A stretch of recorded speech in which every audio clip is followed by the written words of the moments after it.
आज बारामती नगर परिषदेच्या निवडणुकीच्या अर्ज माघारी घेण्याच्या शेवटच्या दिवशी 6 उमेदवार तुमचे निवडून बिनविरोध झाले, काय सांगाल? यशाची सुरुवात आहे आणि अजितदादांच्या बारामतीच्या विकासाच्या पॅटर्नवर नागरिकांनी केलेले शिक्कामोर्तब आहे असं मी मानतो। वास्तविक पाहता बारामतीचे सर्वच राष्ट्रवादीचे उमेदवार बिनविरोध व्हायला पाहिजे अशी माझी अपेक्षा होती आणि आहे। कारण का की बारामतीला दादांनी देशाच्या नकाशावर विकासाचा रोल मॉडेल म्हणून पोचवला आहे आणि सगळे बारामतीकरांना मान्य आहे। तर परंतु काय आहे की प्रत्येकाला कुणाला त्या ठिकाणी आपण नगरसेवक म्हणून उभा राहावं। जवळजवळ 450 अर्ज होते, 41 उमेदवार होते।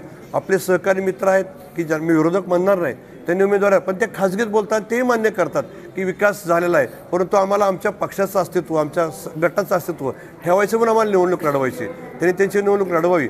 परंतु मी राष्ट्रवादीच्या वतीने एकच सांगेल की आत्तापर्यंतच्या नगरपालिकेच्या इतिहासामध्ये सर्वाधिक बिनविरोध होणारे नगरसेवक 6 ही आता पहिली वेळ आहे आणि त्याच्यामुळं 41 आणि नगराध्यक्षाचे 42 उर्वरित आपले सगळे उमेदवार आहेत। याच्याकरता राष्ट्रवादी काँग्रेस पक्षाचे सर्व जाती धर्माचे गटतटाचे असा कुठलाच नाही, एकत्र येऊन राहिलेल्या उमेदवारांना निवडून येण्यासाठी प्रामाणिकपणे प्रयत्न करणार आहे आणि सर्व उमेदवार निवडून येणार आहे अशी माझी खात्री आहे।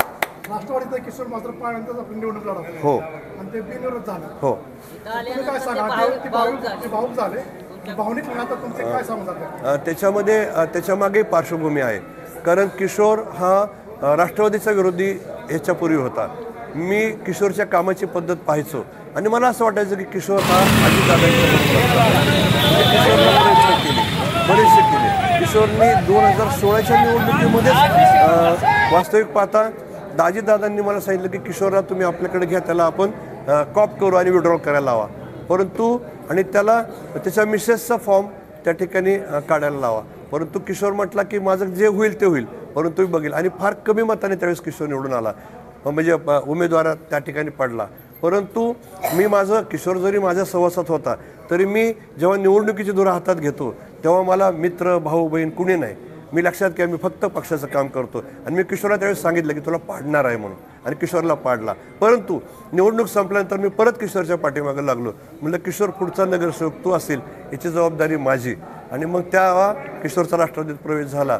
आणि दुर्दैवाने काय की 2016 नंतर 21ला निवडणूक व्हायला लागली, ती झाली आत्ता म्हणजे होते, याच्यामध्ये 9 वर्षाचा पिरियड गेला आणि किशोरच्या मनामध्ये थोडीशी अशांतता आणि निर्माण झाली। उमेदवार अर्ज दाखल केल्यानंतर अशी काय परिस्थिती झाली की परत किशोर अत्यंत सेन्सिटिव्ह आहे, मला जवळनं माहीत आहे, परंतु मी त्याला मुलगा म्हणा लहान भाऊ म्हणा की सांगितलं की तू काळजी करू नको, तू दादांच्या पॅनलमध्ये उभा आहे, कुठलाही धोका होणार नाही, अंतर्गत कुणी करायचा प्रयत्न केला तरी आपण सक्षम आहोत, आणि ते सक्षमपणाचं उदाहरण आज किशोर बिनविरोध झाला म्हणून तो भाऊ झाला, बाकी काय नाही। कारण त्याच्यामध्ये त्याच्या मुलगा लहान आहे, तो म्हणला होता माझ्या पप्पांवर एकदा तरी मला गुलाल पाहायचा आहे। जेव्हा हा लहान बच्चा ही भावना व्यक्त करतो तेव्हा माझ्यासारख्याला एक मनाला भावून जातं की नाही, आपण आपल्या दिलेल्या शब्दाला कुठेतरी जागलं पाहिजे। म्हणून मी किशोरच्या विरोधात जेवढ्यांनी फॉर्म भरले होते त्यांच्याशी मी सुसंवाद साधला, अभिजितच्या बाबतीतला साधला, आणि त्यांनी मला सकारात्मक प्रतिसाद दिला। मी त्या सगळ्यांचा मनापासून आभारी आहे।